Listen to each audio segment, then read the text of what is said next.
aqoon Dr. Bulxan oo ka tirsan aqoonyahanada Soomaaliland ayaa waxa uu si ba'an u dhaliilay hadal ka soo yeedhay Professor Axmed Ismaaciil Samatar oo sheegay sida Soomaaliland uga gaabisay ixtiraaf raadinta Soomaaliland. Dr. Bulxan oo magaalada Hargeysa ugu warramay TV-ga caalamiga ah oo Cable TV waxa uu ku eedeeyay Professor Ismaaciil Axmed Samatar in uu ku soo noqday dariiqiisii qaldanaa isla markaasina uu soo baxay humaagiisii dhabta ahaa. isagoo ka hadlaya Professor Bulxan wuxuu yidhi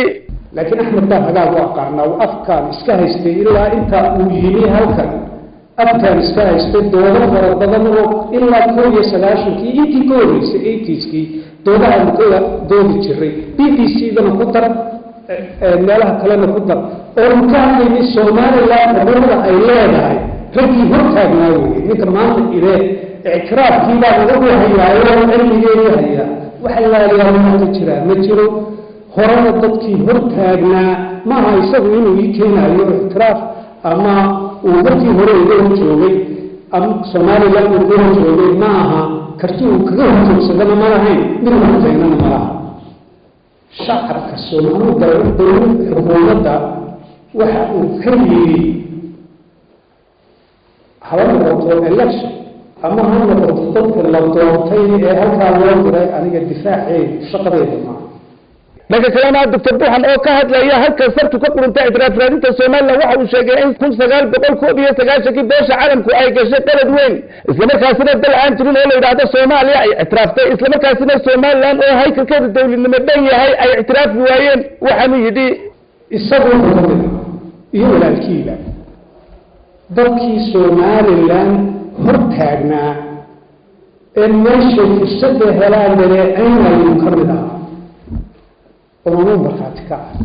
إذا كنت قرطين أي صوت وشيء اللي سودي اللي شرفي تذكر وضد نحريس له وضد محنكو لها درب الداف طلع وضد قرنا بركات إكتوم إلى كل ذكر صنعه وخير نكي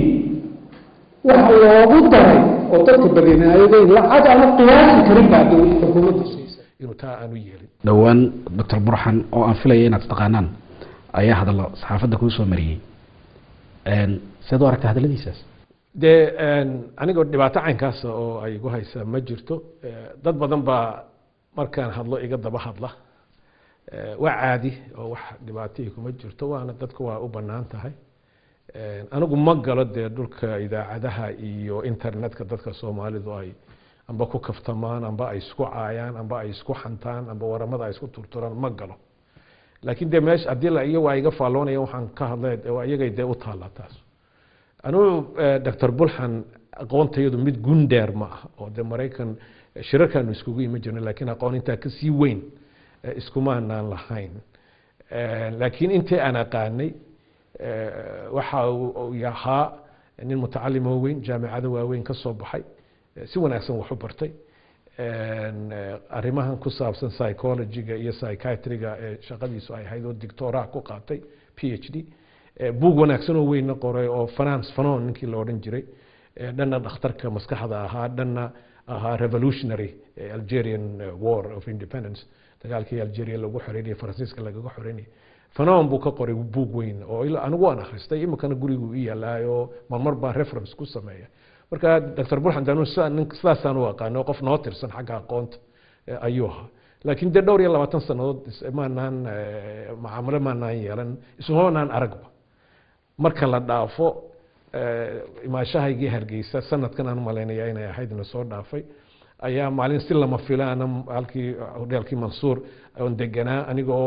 قولا للجوجا أي سقي قولا كلنا أي سوق قلنا وانس أرقني وانس سلانة وحنا لبض صدح دقيقة ضد كبضني إنتاس أيانو إسداف سنة مدة دوري الله واتن سنة ضد مركز دل أنو ماله كسوجين يهي يلا دوري الله تنكاس سنة ضد إيو آياتين كيسوه النوضي موجي وحنا سفلا يدينو نعرف ما قبا أو سيدي غدا إنو يهي أنو احترام وإنه وان أوحيا تاهل كاسان دقي طلبات أن كدريا وحوي أنا وحن كهضلا هذا كان ملها أسوح اجتناء وياهي الدمقي سياسة دبدة الصومالي لاند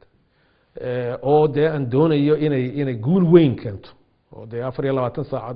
أفريقيا لا تنسى نضود يعني مالكو حدنا waan ka daalnay maalku xidhneenkii inaanu albaabku dusha ka xidhan yahay waanu ka daalnay ummadduna way ka daashay marka in laga hadlo dee sida arrintaasi halkay ka jaban tahay iyo sida loo hagaajinayo waa su-aal waktigeegii muddo badan uu taagnaa anigu taasaan ka hadlay waan isku dayay inaan macneeyey waxa maqan waan isku dayay inaan soo dhigo ra'yi daweyn kara oo Somaliland siyaasadeeda dibadeelaydi way fadhiid bay noqotay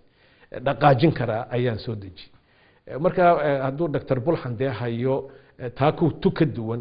oo ina geyn karta dhulka aynu doonayno arrimaha ku saabsan siyaasadda dibadda waa public policy shakhsi ma dee waxaan jeclaan lahayn inuu banaanka soo dhigo marka hadday tiisu hagaagsan tahay oo ra'yi cusub oo hayo waan raacaynaa ummaduna way raaci halkaa way halka maxaan ku rahay tartanku taagan yahay ummadda Somaliland waxaan jecelahay anigii iyo Dr. Bulxan labadayduba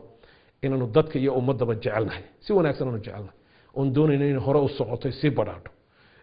marka iyaguna nagama filayaan haddaanu nahay dadkii lagu tumayay inaanu aqoon-yahan daa weliba joogaanu nahay dee waxay naga filayaan geeda dhaadheer inaanu ahaano ee aanan jaleelo noqon ayay naga filayaan marka taana halkaasaan ku dhaafay